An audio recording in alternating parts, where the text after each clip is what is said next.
Movie की शुरुआत में जंगल के बीच एक शानदार रोड को दिखाते हैं जिसमें मार्टिना नाम की लड़की कार में जा रही होती है। वो अपने फ्रेंड्स ह्यूगो और लूसी के साथ उनके फॉरेस्ट होम जा रही होती है। ह्यूगो और लूसी बुजुर्ग हैं और लगता है वे मार्टिना के कलीग्स हैं। वहाँ का घर और आसपास की जमीन भी उन्हीं की होती है और तीनों जंगल में शिकार करने और हॉलिडे एंजॉय करने आए होते हैं। उन्होंने प्लान किया होता है कि वे रोज एक जानवर का शिकार करेंगे और उसका टेस्टी खाना बनाकर खाएंगे। वहाँ पहुँचते ही लूसी थक जाती है और ह्यूगो से कहती है कि पास के गाँव में एक पब है, चलो वहाँ जाकर 2 पैग मार कर आते हैं। ह्यूगो भी मान जाता है और वे मार्टिना से कहते हैं तुम घर लॉक करके आराम करो, हम सुबह होने तक वापस आ जाएंगे। और ये कहकर वे बाहर चले जाते हैं। अगला दिन सुबह जब वे नहीं लौटते तो मार्टिना उन्हें ढूंढने लगती है। फिर वो पहाड़ों के बीच एक बहुत ही संकरे रास्ते से होकर गाँव की ओर चल रही होती है। ह्यूगो और लूसी का पालतू कुत्ता भी उसके आगे चल रहा होता है। अब अचानक कुत्ता बहुत भौंकने लगता है और वहीं रुक जाता है। मार्टिना आगे चलती है तो किसी चीज से टकराती है और मार्टिना ये देखकर हैरान हो जाती है क्योंकि वहाँ कुछ भी नहीं होता। तो आखिर उसे क्या रोक रहा है?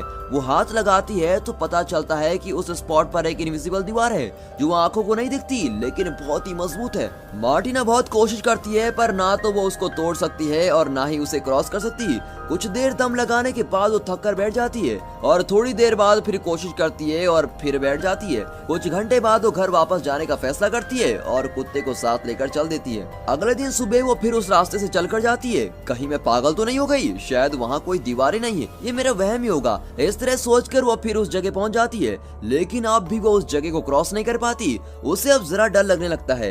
वो फिर से घर लौट रही होती है कि रास्ते में एक बुजुर्ग कपल को देखती है और लगता है वे कुछ काम कर रहे हैं।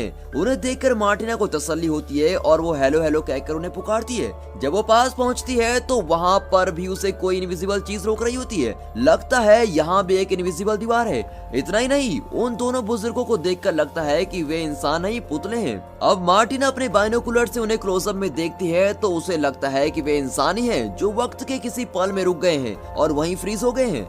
मार्टिना सोचती है कि इस इनविजिबल दीवार के उस तरफ सभी लोग मर चुके हैं और इन्हीं दृश्यों के बीच वो उस जंगल में अपने दिन काटने लगती है। रोज की तरह वो एक दिन जंगल में चल रही होती है कि अचानक उसे एक गाय दिखती है। पहले तो मार्टिना डरकर दूर भागती है लेकिन फिर वो अपने अकेलेपन के बारे में सोचकर गाय को भी साथ ले लेती है। लगता है गाय की मैटिंग हो चुकी थी और वो रोज दूध देती है। इससे मार्टिना अपना चाय और कॉफी बना लेती है। बदले में वो गाय के लिए बहुत सारा घास काट कर लाती है और बहुत मेहनत करके उसकी देखभाल करती है। एक दिन मार्टिना घर के पीछे वाले रास्ते से अपनी कार लेकर जा रही होती है कि कुछ ही दूर पर गाड़ी किसी चीज पर जोर से टकरा जाती है। लगता है वहाँ भी इनविजिबल दीवार है।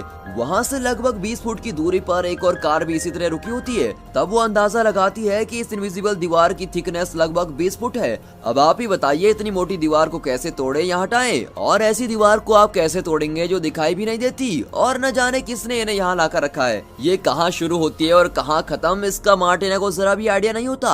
अब इस परिस्थिति में उसे क्रॉस करना तो नामुमकिन है। ये सोचकर वो मायूस हो जाती है और घर लौट आती है। अब वहाँ बस जाने के सिवा मार्टिना के पास कोई रास्ता नजर नहीं आता, इसलिए वो सर्दी के मौसम से पहले अपनी और गाय की जरूरत की सारी चीजें इकट्ठा करके रख लेती है। फिर चूल्हे के लिए ढेर सारी लकड़ियाँ भी लाकर रख देती है। यहाँ रहकर उसने आलू और कई सारी सब्जियां भी उगा ली होती हैं। उन्हें भी काट कर अगले 6 महीने के खाने का इंतजाम कर लेती है।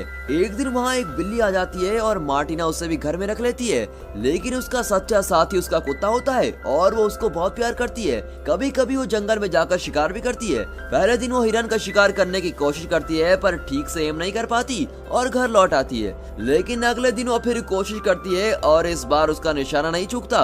मरे हुए हिरन को घर ले आती है, फिर कट करके टेस्टी खाना बनाकर खाती है। अगले दिन फिर वो पहाड़ के ऊपर पहुंचती है। वहाँ सूरज और उसकी रोशनी से रंगा हुआ आसमान देखकर वो प्रकृति की सुंदरता में खो जाती है और वहीं पर सो जाती है।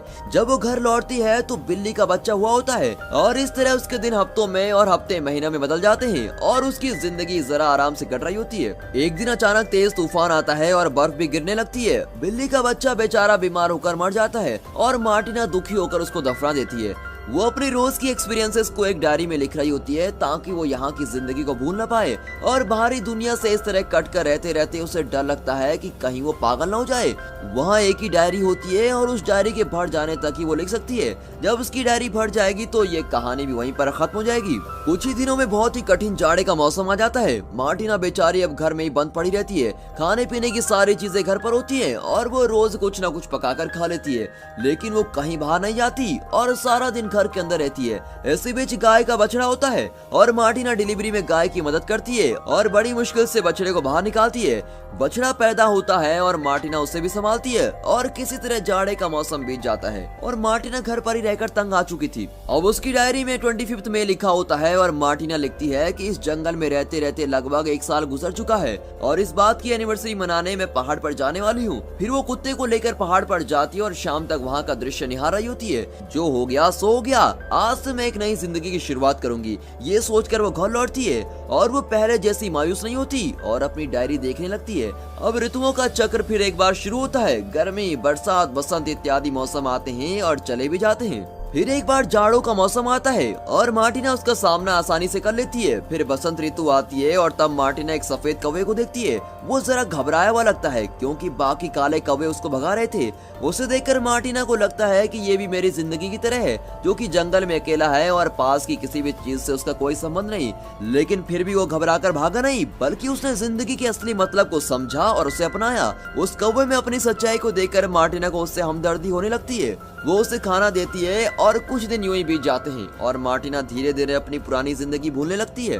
एक दिन वो अपने कुत्ते के साथ पहाड़ से लौट रही होती है तो उस दृश्य को देखकर उसकी सांसें रुक जाती है। पागल जैसा दिखने वाला एक आदमी मार्टिना की गाय के बछड़े का सर काट रहा होता है।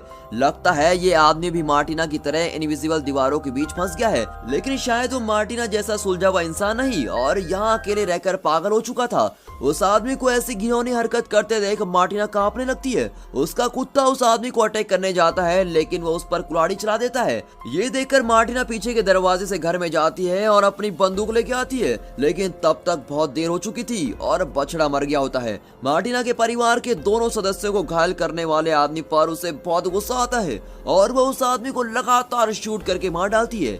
वो बछड़े के पास भागती है जो मर चुका होता है। फिर वो कुत्ते के पास जाती है और उसे गोद में लेकर रोने लगती है। कुछ देर में बेचारा मर जाता है। मार्टिना उस पागल आदमी की लाश को खींच के लेके जाती है और पहाड़ से नीचे धकेल देती है। फिर वह उस बछड़े और अपने कुत्ते को बड़े सम्मान के साथ दफनाती है और उनका अंतिम संस्कार भी करती है। अगले दिन से वो अपनी इस अकेली जिंदगी को भी अपना लेती है। अपनी गाय को घास चराने ले जाती है। इस साल भी वो आलू और कई फल उगाती है और दोबारा जाड़े का मौसम आता है। फिर एक दिन वो डायरी में फरवरी 25 लिखती है। यही डायरी का आखिरी पन्ना होता है। इसके बाद जो भी होगा वो नहीं लिख पाएगी। उन बातों को उसे अपने दिल में रखना होगा और इस उम्मीद में बाकी की जिंदगी गुजारनी पड़ेगी कि उसे यहाँ से कोई लेने आएगा। उसके चारों ओर की ये इनविजिबल दीवार किसी तरह गिर जाए और इस जंगल से बाहर का रास्ता खुल जाए। इसी प्रार्थना के सिवा वो और कुछ नहीं कर सकती। पन्नों के खत्म हो जाने से वो लिखना बंद कर देती है और दोस्तों हमारी ये मूवी भी यहाँ पर खत्म होती है। जिंदगी ऐसी है दोस्तों, इसमें हमें दी एंड नहीं ढूंढना है, बल्कि ये जैसी भी है उसी रूप में खुशी से अपनाना है। लक्ष्य जरूरी है लेकिन असली सीख तो हमें रास्ते में मिलती है ना दोस्तों। तो इस बात पर इस वीडियो को एक लाइक और चैनल को सब्सक्राइब जरूर कीजिए और हाँ, साथ ही अपने फ्रेंड सर्कल में इस वीडियो को शेयर जरूर कीजिए। And finally thanks for watching.